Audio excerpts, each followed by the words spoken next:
What's going on, guys? Welcome to another rugged review. Today we are taking a look at the Springfield TRP Operator. Welcome to Rugged.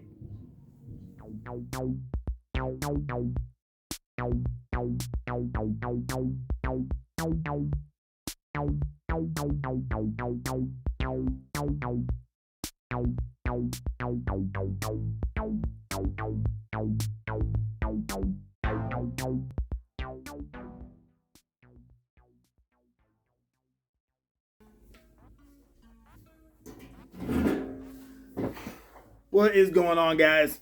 Thank you for tuning in and checking out another rugged review. Now, we did just hit 50 subscribers, which I think is pretty cool. For those of you guys just jumping on board, yes, I lost my tooth just recently, waiting on insurance to fill that in. So sorry if I talk a little bit funny, but get used to it. I'm actually thinking about just leaving it out like that. Either that, or some people said maybe get a gold tooth, go platinum, the whole wrapper type thing, whatnot. That'd be really cool. We'll see about that. Anyways, we have hit 50 subscribers. Thank you guys so much for the support. Definitely appreciate it.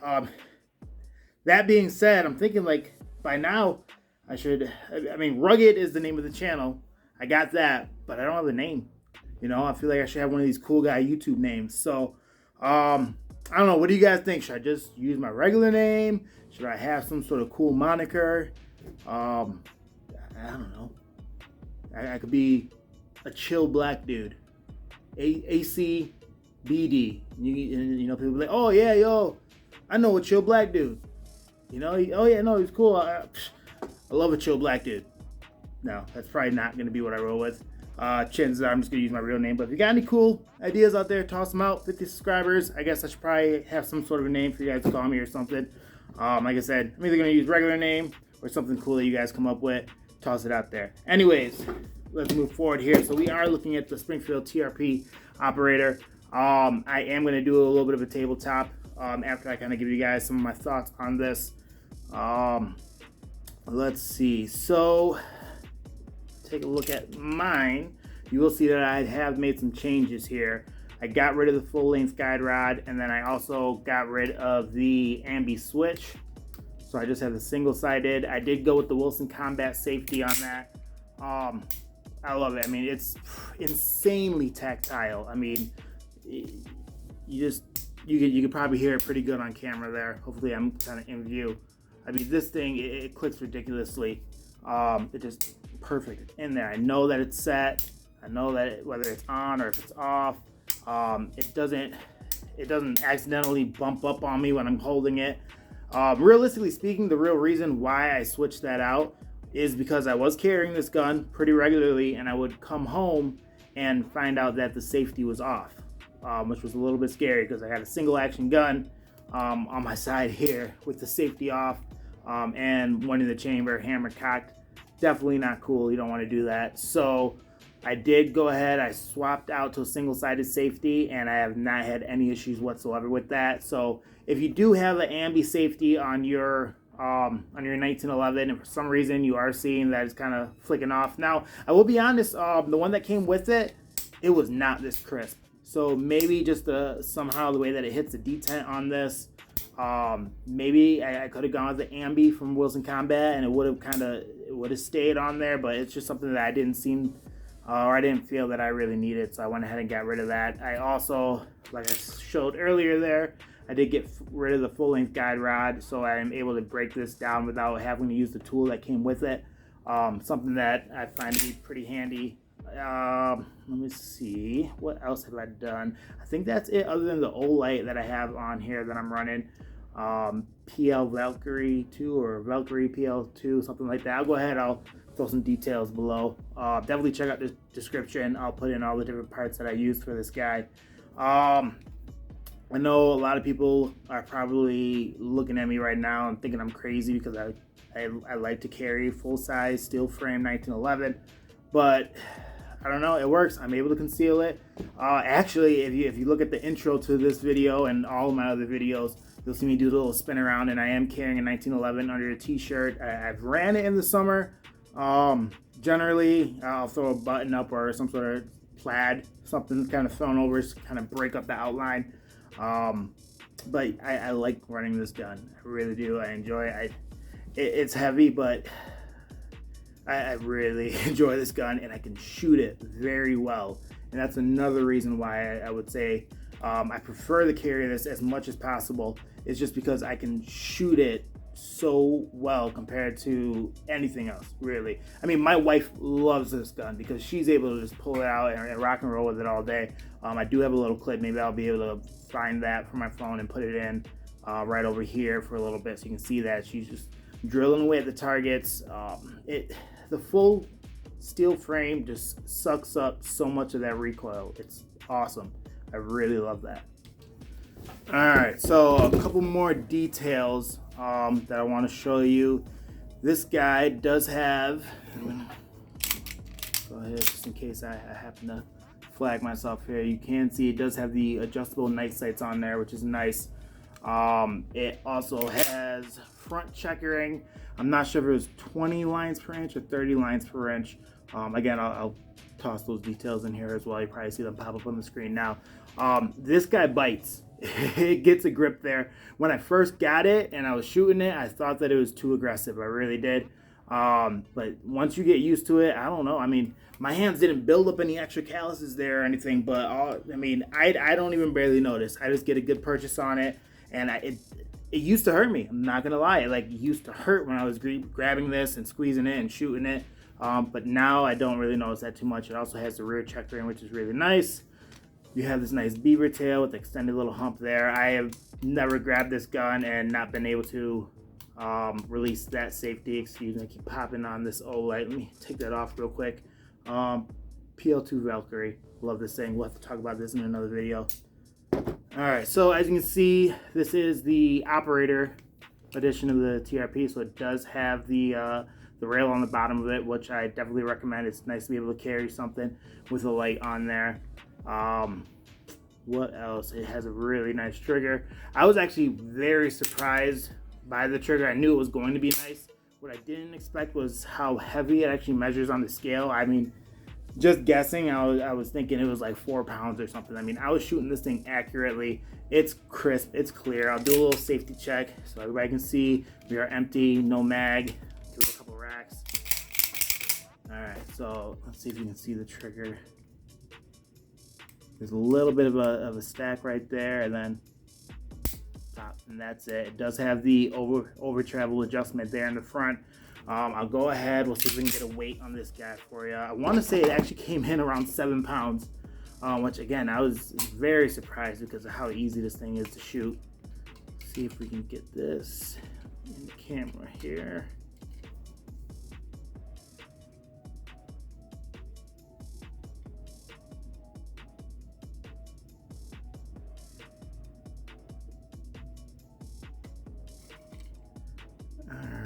Now here's the thing, when you have a 1911, the trigger is not going to release unless you have the grip safety push down there. So we're going to try this one more time. Alright, so I'll get the grip safety pulled down. Again guys, I was planning on tabletopping this gun so you can get a little better view there, but we'll just keep on rolling with the review and see what we get out of this. Right now we're looking at 5.5 pounds. Okay. Give you a little shot of that. 5.5 pounds.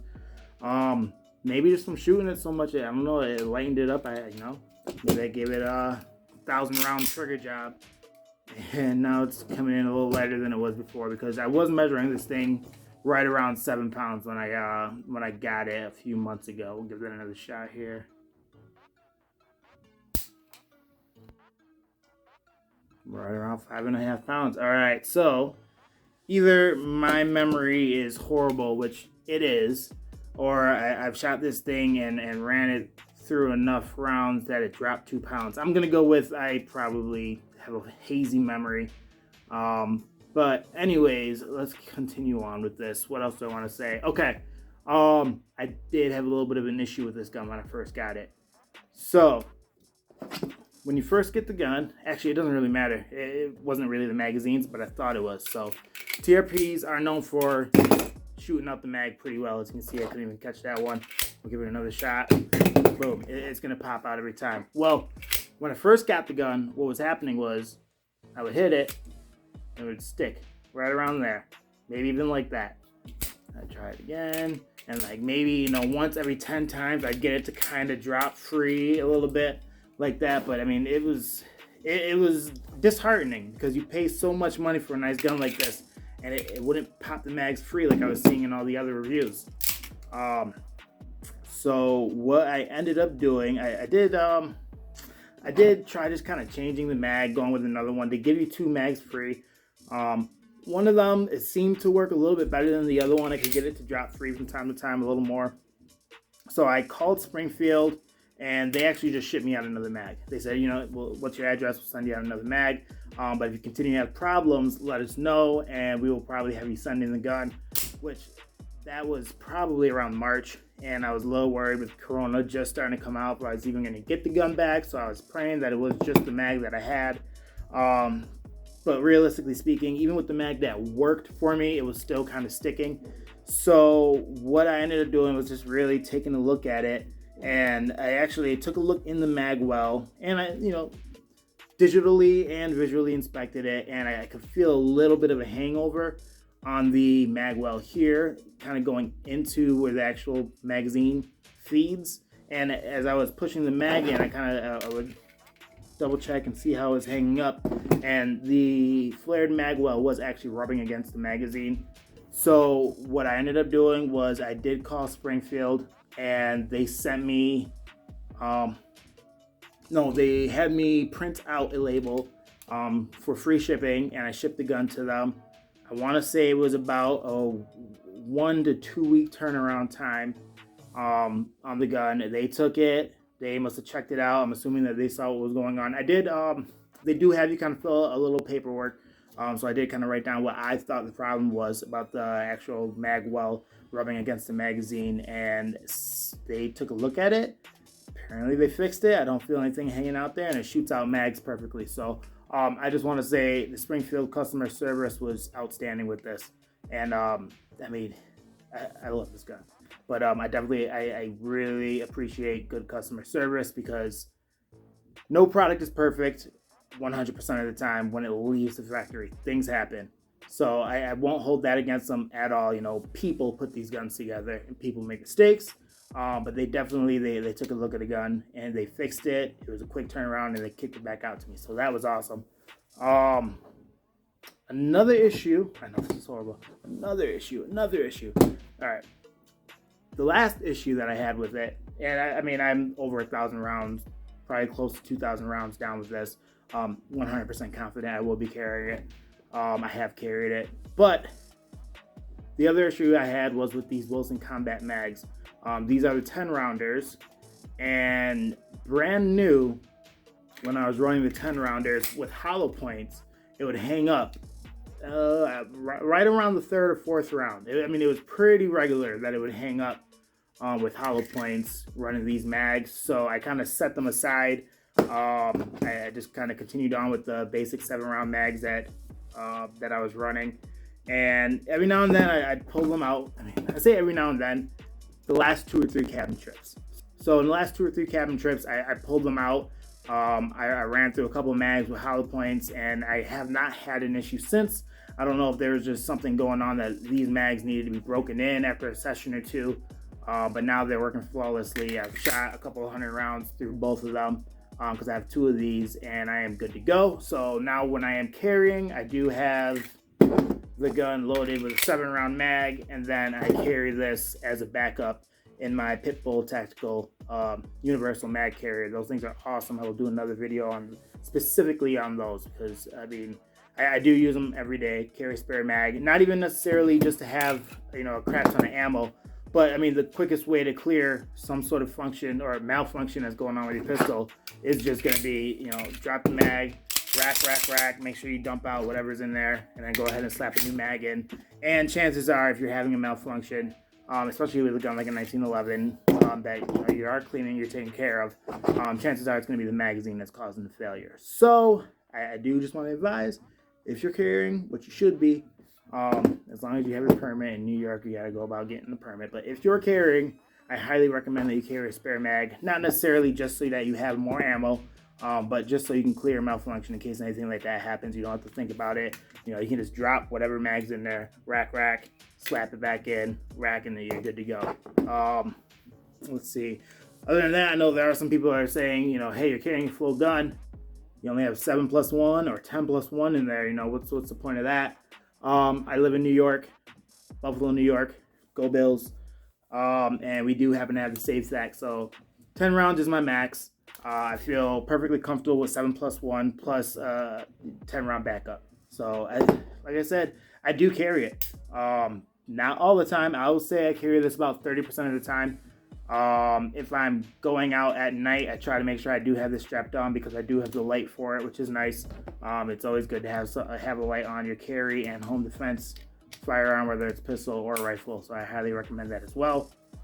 I do carry that in a Cobra Kydex Strike Bright holster, and I'll go ahead. I'll make sure I put a link or something down in the description so you can see what I'm carrying. I should have brought it down, but I'll end up doing a separate review on that as well. Excellent holster, Cobra Kydex. Definitely check them out. Cobra with a K, I believe is how they spell that. But yeah, back to this guy. Maybe I'll do a little quick breakdown, tabletop style, just so you guys can see what I did. You can see internally what's going on. And it is nice to be able to do a toolless takedown. So we'll go ahead and we'll swap over to tabletop. But thanks for watching so far. Let's go ahead and take a look tabletop. All right, guys, here we are tabletop. I did bring out my Cobra Kydex just so you can kind of take a look at that and see what was going on there. So as you can see here, there is a channel where I put the light in, actually, and then boom, clicks on in. Good retention. I can, you know, it probably doesn't look like I'm shaking this thing just because I'm trying to kind of keep it controlled. There we go. Here we go. I'm shaking this thing. I mean, that sucker's in there. It's good to go. So, yes, it is outside the waistband, but normally, like you could probably see in the introduction video, I could slap a nice big t-shirt on over that, or even just throw a little bit of something with a plaid on it to break out the outline or break it up, and I'm good to go and cover that. Toss that right here. I'll go ahead and pop off the O-light. Just kind of had to bring the K-bar out. I mean, that's just a classic combination, right? K-bar 1911, just a little bit more updated here, as you can see. I mean, check that out. Isn't that a beaut? Made right here in Olean, New York. I mean, I guess not right here, but right here in New York. Not in Olean, but you get what I'm saying. It's beautiful. Anyways, let's go ahead and take a look at this guy. Give you a nice little close-up. Do a little bit of a turnaround here. You can see I got rid of the ambi safety. And we no longer have the full-size guide rod. Now I'll go ahead and attempt to take this sucker off. It is nice that I can do this toolless, but you have to be very careful with the spring up here. So let's see if we can do this on camera for you without having parts go flying by.